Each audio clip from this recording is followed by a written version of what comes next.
Hello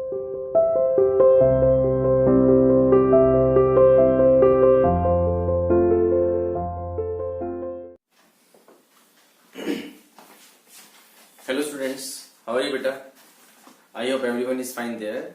And today we are going to revise the topic of refractive index of the lesson refraction of light. देखो थोड़ा सा confusing topic है ये, क्योंकि इस टॉपिक के कुछ पार्ट्स हैं, डेफिनेशन से इसकी अलग अलग तरह से, तो आप वो समझो आज की किस तरह से इस टॉपिक को हम सॉल्व करते हैं और किस तरह से इसके बेस पर क्वेश्चंस पूछे जाते हैं। स्टार्ट करते हैं इस टॉपिक को second laws of refraction of light से। Second law of refraction of light.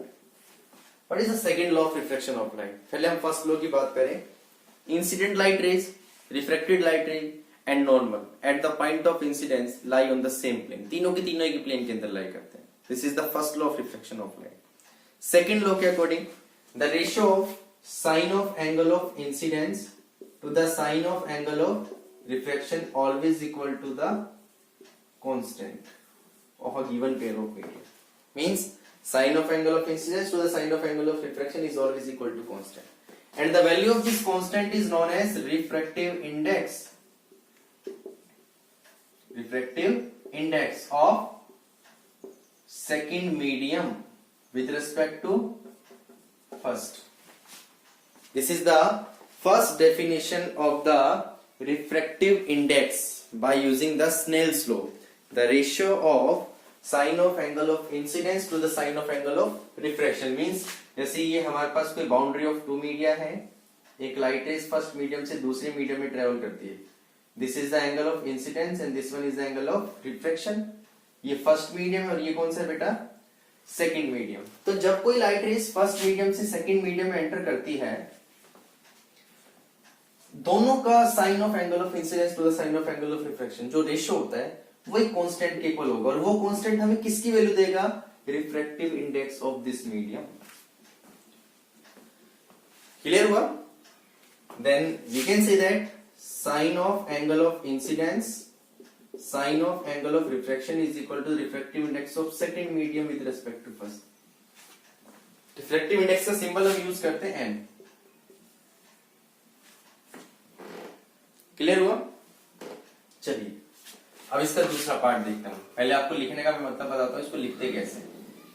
Refractive index को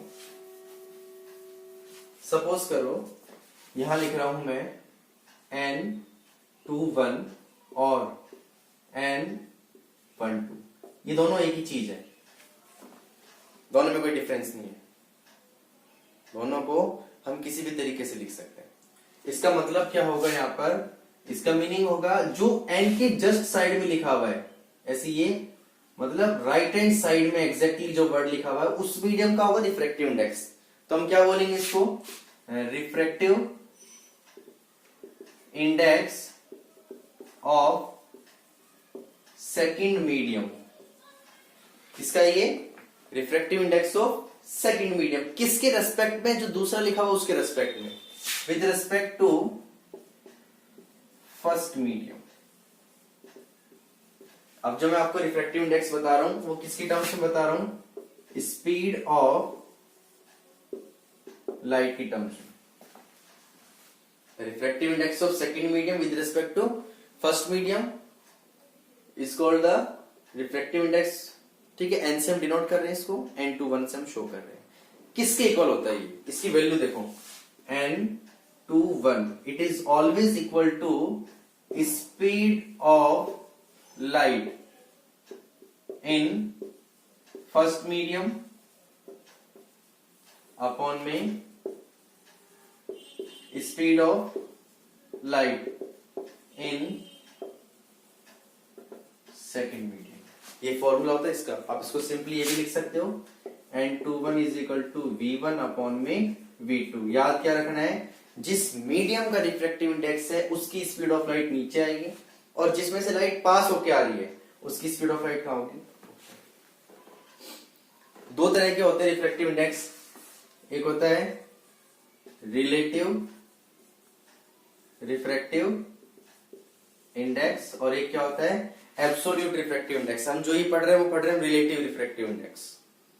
रिलेटिव रिफ्रैक्टिव इंडेक्स के अकॉर्डिंग कि जब भी कोई लाइट रेज एक मीडियम से दूसरे मीडियम में जा रही है अदर देन वैक्यूम और एयर, जो फर्स्ट मीडियम है वो वैक्यूम और एयर के अलावा और कुछ भी हो सकता है, मतलब जैसे वाटर से ग्लास में जा रही है या ग्लास से वाटर में जा रही है, ग्लास से केरोसिन ऑयल में जा रही है, तो इस तरह से कोई भी मीडियम हो सकता है, but first medium should not be air और वैक्यूम, क्योंकि लाइट की जो स्पीड होती है वो मैक्सिमम से मैक्सिमम किसमें होती है, एयर और वैक्यूम के अंदर सबसे ज्यादा speed. And relative refractive index is the refractive index of first medium with respect to another medium, but that is other than air or vacuum।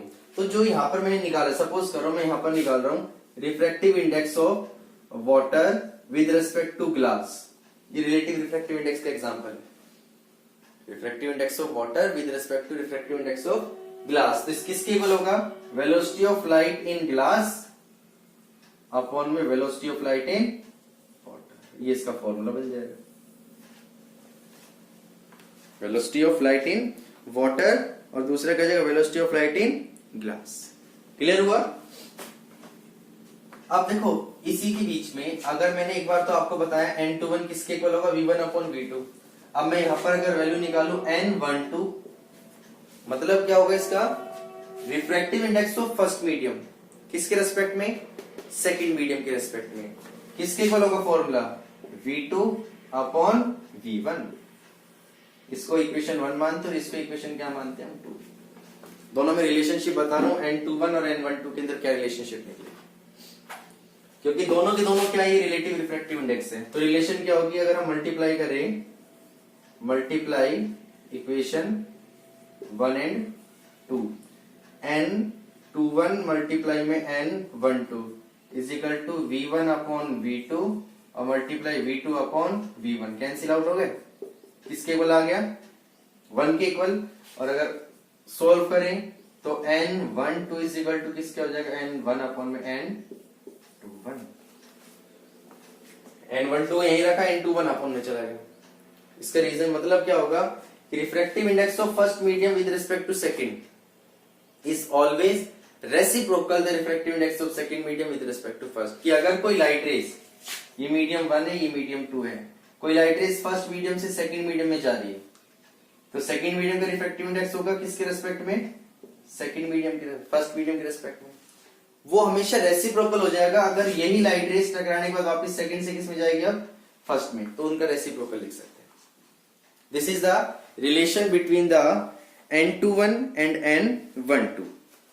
Refractive index की अगर हम यूनिट की बात करें, then it is a unitless quantity, इसकी कोई unit नहीं होती, because the ratio of two similar quantity, ऊपर भी वेलोसिटी है और नीचे भी वेलोसिटी है, तो metre per second upon metre per second cancel out, it has no unit.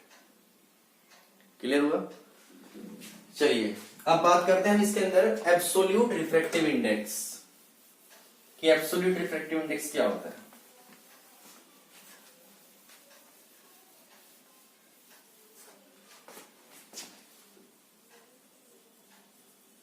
Absolute refractive index, वही जैसे मैंने भी आपको बताया कि the refractive index of a medium with respect to air और vacuum is called absolute refractive index of that medium. कि अगर कोई भी लाइट रेज, ऊपर यहां पर ले लिया मैंने मीडियम एयर या वैक्यूम से दूसरे मीडियम में आ रही, दूसरा मीडियम कुछ भी हो सकता है, glass, water, kerosene oil, whatever, but first medium should be air और वैक्यूम। अगर लाइट रेज एयर और वैक्यूम से इसमें आ रही है, तो जो ये ग्लास का रिफ्रैक्टिव इंडेक्स होगा इसको बोल देंगे हम एब्सोल्यूट रिफ्रैक्टिव इंडेक्स। दूसरे टर्म में कैसे डिफाइन कर सकते, पहले मैं इसको लिखता हूं आपके सामने, इसको हम सिंपल डिनोट करते हैं एनजी से। सिंपली रिफ्रैक्टिव इंडेक्स भी बोल सकते हैं और एब्सोल्यूट रिफ्रैक्टिव इंडेक्स भी बोल सकते हैं। अब ये एनजी लिखा हुआ है यहां पर सिर्फ, तो इसका मतलब समझ जाओ, जब इसके आसपास कुछ भी नहीं है तो ये एब्सोल्यूट रिफ्रैक्टिव इंडेक्स है। और लाइट कहां से आई इसमें, एयर या वैक्यूम से, तो फॉर्मूला क्या लिख देंगे, velocity of light in air upon में velocity of light in glass and g is equal to में सी अपॉन में वी जी। सी सिंबल होता है velocity of light in air. इसको सिंपली क्या बोल सकते हैं आप, एब्सोल्यूट रिफ्रैक्टिव इंडेक्स और सिंपली रिफ्रैक्टिव इंडेक्स। याद रखना बेटा, एब्सोल्यूट रिफ्रैक्टिव इंडेक्स जो होता है वो हमेशा क्या होगा, 1 से बड़ा होगा, क्योंकि स्पीड ऑफ लाइट जो है वो सबसे ज्यादा होती है एयर और वैक्यूम के अंदर। तो न्यूमरेटर बड़ा है, डिनोमिनेटर छोटा है, then the value is always equal to greater than the 1।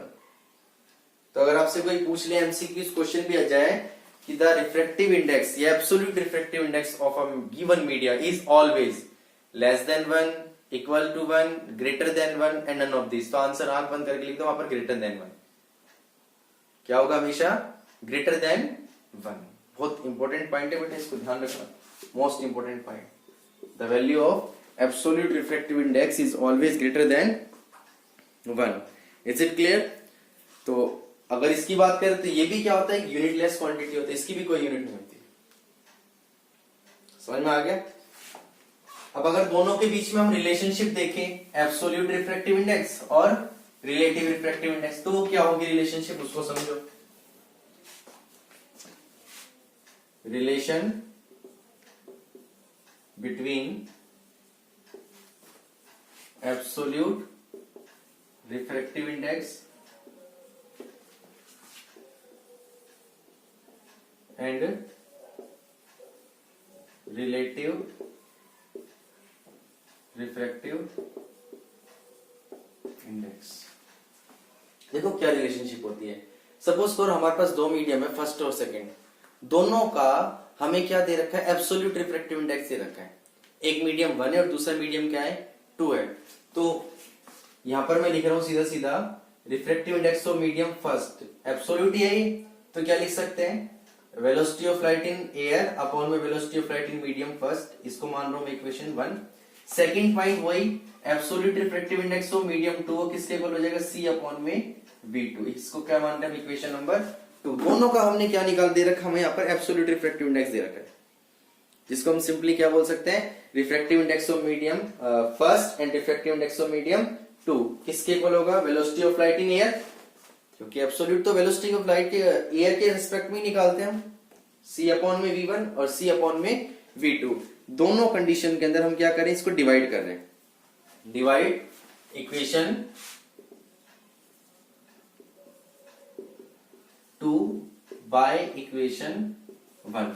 देखो 2 को डिवाइड कर रहा हूं मैं n2 अपॉन में n1, तो n2 की वैल्यू क्या है, c अपॉन में v2, और इसकी वैल्यू क्या आ जाएगी, जब ये नीचे जाएगा ऊपर चला जाएगा तो v1 अपॉन में c, ये कैंसिल, तो क्या कंक्लूजन निकला, n2 अपॉन में n1 is equal to v2 upon में v1।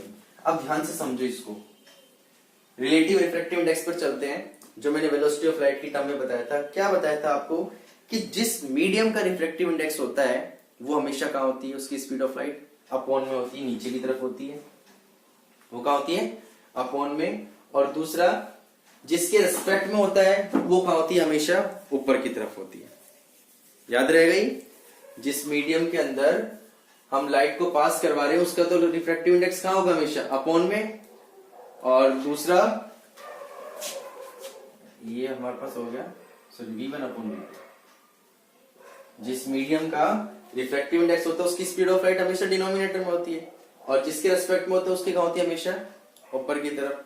तो ये जो v1 अपॉन v2 है, ये रिलेटिव रिफ्रैक्टिव इंडेक्स की टर्म्स में क्या लिखा था हमने, n21 लिखा था। Refractive index of second medium with respect to first is equal to speed of light in first medium upon में speed of light in second medium. अगर मैं इसकी जगह पर इस वैल्यू को पुट करूं तो n2 अपॉन में n1 इज इक्वल टू किसके आ गया, n21 के इक्वल आ गया।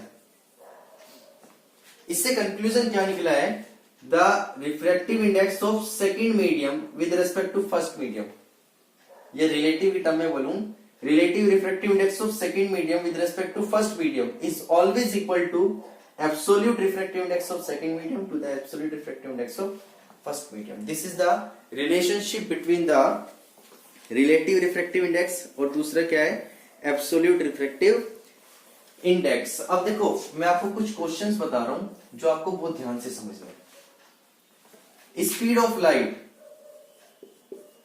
स्पीड ऑफ लाइट जो होती है वो हमेशा इनवर्सली प्रोपोर्शनल होती है रिफ्रैक्टिव इंडेक्स के। जितना ज्यादा किसी मीडियम का रिफ्रैक्टिव इंडेक्स होगा, लाइट की स्पीड उतनी ही उसके अंदर क्या होगी, कम होगी। अगर आपको 3-4 मीडियम दे दिए, उसका रिफ्रैक्टिव इंडेक्स दे रखा है और आपसे पूछा जा रहा है कि किस में लाइट की स्पीड मैक्सिमम होगी, तो जिसका रिफ्रैक्टिव इंडेक्स कम होगा उसकी स्पीड जो है लाइट की वो हमेशा ज्यादा होगी, और जिसका रिफ्रैक्टिव इंडेक्स ज्यादा होगा उसमें लाइट की स्पीड कम होगी।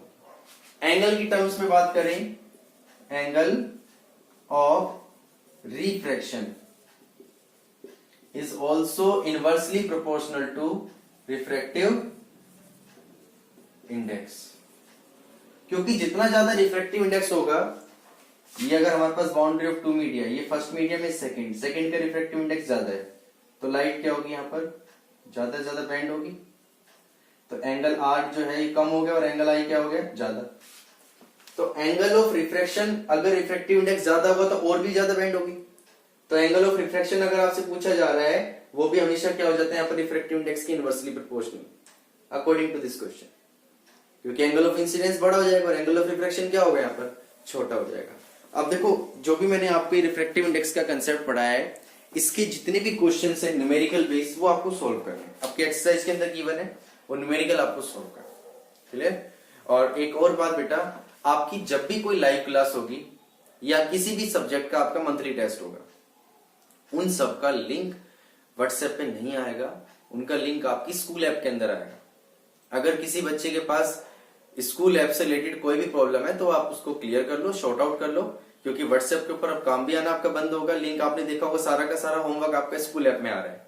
सेम जो भी लाइव क्लास होगी, ठीक है जी, तो उसका लिंक भी, या पेपर जो आपके ऑनलाइन टेस्ट होंगे उसका लिंक भी डायरेक्ट आपका स्कूल ऐप के अंदर आएगा। व्हाट्सएप के ऊपर किसी तरह का कोई लिंक नहीं आएगा।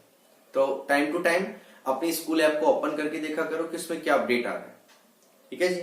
Thank you, God bless you, stay home, stay safe.